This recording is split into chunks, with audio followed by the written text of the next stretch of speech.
नमस्कार, स्वागत है आपका यूट्यूब चैनल उल्टा चश्मा पर। लेकर आया हूँ आपका अपना कार्यक्रम विश्लेषण विद वानखड़े। 5 राज्यों के चुनाव में से 3 राज्य निपट गए। 2 हाँ, मध्य प्रदेश, छत्तीसगढ़ और मिज़ोरम। 2 राज्य बचे हैं तेलंगाना और राजस्थान। तेलंगाना में भाजपा है ही नहीं, कांग्रेस और बीआरएस है। लेकिन कांग्रेस वहाँ ताकत से लड़ रही है, बीआरएस उसका काउंटर कर रही है। तेलंगाना दक्षिण भारतीय है, थोड़ी खबरें कम आती हैं, लेकिन सारा रण जो है अब पूरी ताकत के साथ जो लड़ा जा रहा है, वो है राजस्थान। लेकिन राजस्थान के चुनाव पे अब बात करने की इच्छा नहीं होती, क्योंकि जब देश के वरिष्ठ नेता या तो बहुत बुरी तरह से झूठ बोलते हैं या जनता को मूर्ख समझते हैं कि उनको कुछ पता ही नहीं, दे दो, जो चाहे मुँह में आए दे दो। मैं इसलिए ये बात कह रहा हूँ कि अभी भीलवाड़ा में आदरणीय प्रधानमंत्री नरेंद्र मोदी जी सभा को संबोधित कर रहे थे। वो भाजपा क्या करेगी ये नहीं बता रहे थे। वो कांग्रेस सचिन पायलट के साथ क्यों अपमान कर रहे हैं ये बता रहे थे। और उन्होंने एक नई चीज बताई जो मेरे लिए भी शॉकिंग थी। अभी तक मेरा दिमाग काम नहीं कर रहा कि इसको क्या कहें। उन्होंने कहा कि सोनिया गांधी के खिलाफ जितेंद्र प्रसाद ने अध्यक्ष पद का चुनाव लड़ा था, तब जितेंद्र प्रसाद की मदद सचिन पायलट के पिता राजेश पायलट ने की थी। उसका बदला लेने के लिए सचिन पायलट को परेशान किया जा रहा है कांग्रेस में। लोग भी महान तालियां बजाते हैं। वस्तुस्थिति क्या थी? सचिन पायलट की मृत्यु 11 जून 2000 में हुई एक कार एक्सीडेंट में। और सोनिया गांधी के खिलाफ जितेंद्र प्रसाद चुनाव लड़े 9 नवंबर 2020 को। जो 11 जनवरी को जिसकी मृत्यु हुई, वो 8-10 महीने बाद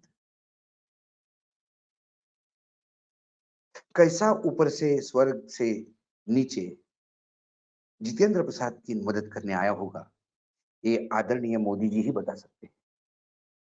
तो जब ऐसी लफबाजी चल रही हो, तो ऐसी खबरों का विश्लेषण करना ये सुनने वाले का भी अपमान होगा।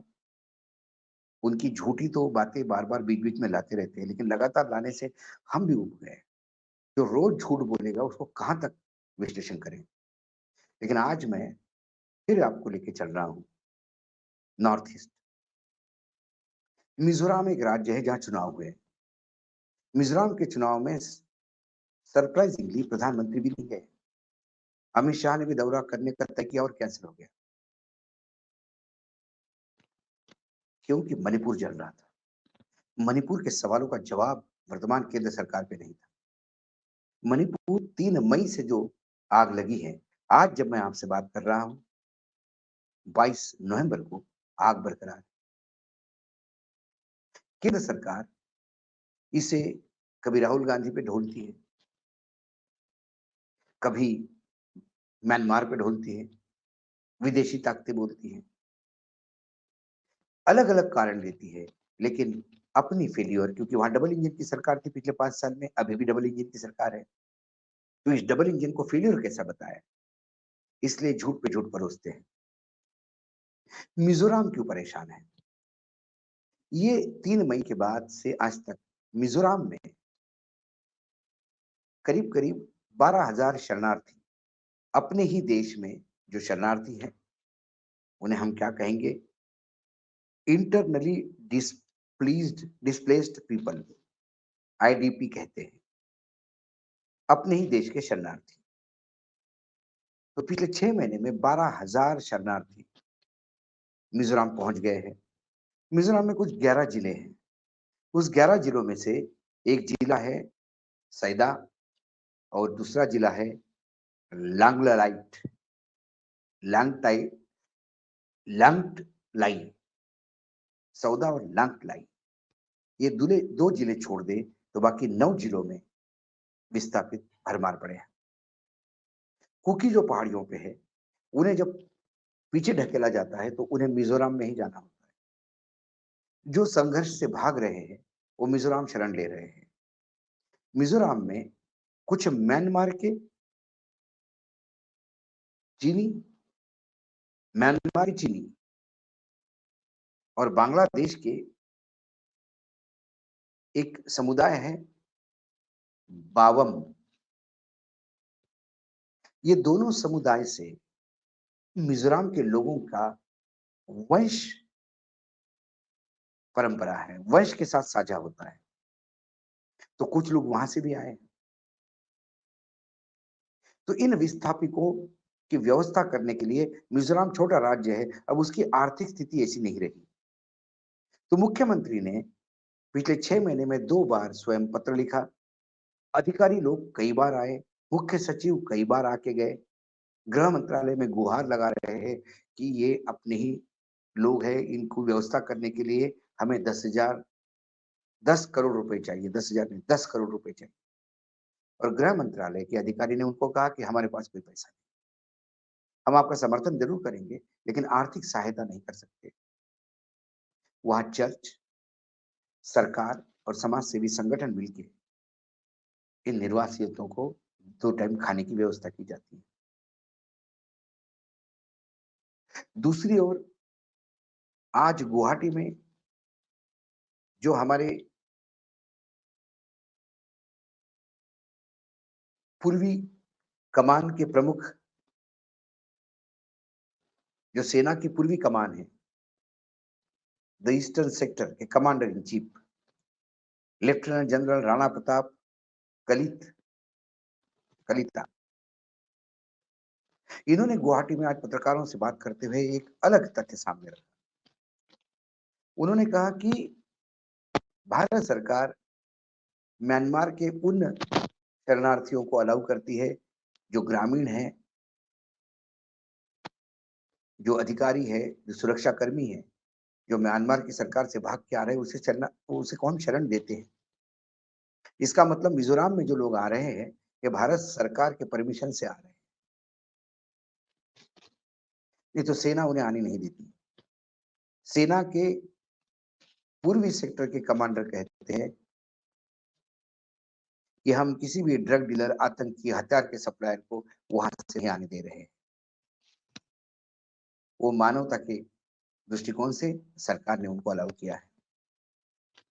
भारत सरकार की, केंद्र सरकार का ये गुस्सा है कि बांग्लादेश और बर्मा से जो लोग आए हैं शरणार्थी, उनको क्यों आने दे रहे हो। आर्मी चीफ कह रहे हैं, आर्मी के जो कमांडर इन चीफ है ईस्टर्न सेक्टर के, वो कह रहे हैं कि ये सरकार, केंद्र सरकार की नीति के तहत आ रहे हैं।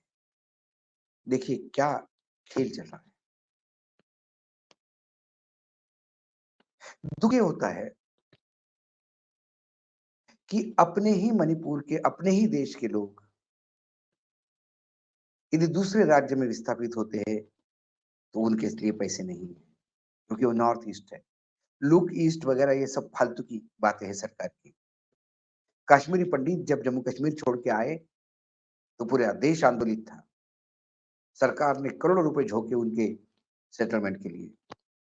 अभी भी सरकार उन्हें जम्मू कश्मीर ले जाके सेटल करना चाहती है। बात अलग है कि कई पंडित परिवार के बच्चे अब दिल्ली में ही पले बड़े हैं तो वो जाना भी नहीं चाहते। लेकिन जिस मणिपुर को 5 साल पहले, 5 साल नहीं, अभी 1 साल पहले चुनाव के वक्त अपना बताने वाले केंद्र सरकार के वो नेता आज वहां जाने को तैयार नहीं।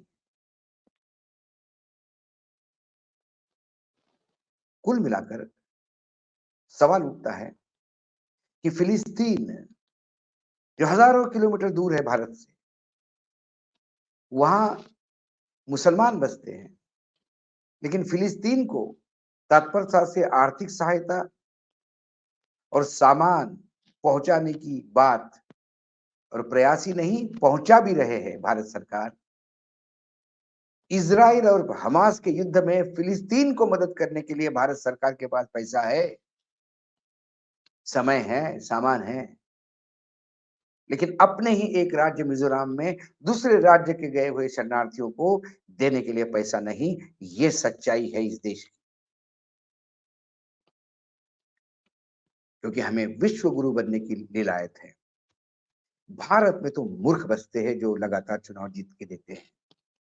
इनके लिए क्या करना? जहां 80 करोड़ लोगों को भीख देने के बाद सरकार गर्व से कहती है कि हम 80 करोड़ लोगों को 5 साल के लिए अनाज देंगी, इससे ज्यादा शर्मनाक बात नहीं कि आने वाले 5 साल तक इस देश की आर्थिक स्थिति इतनी विकट होने वाली है,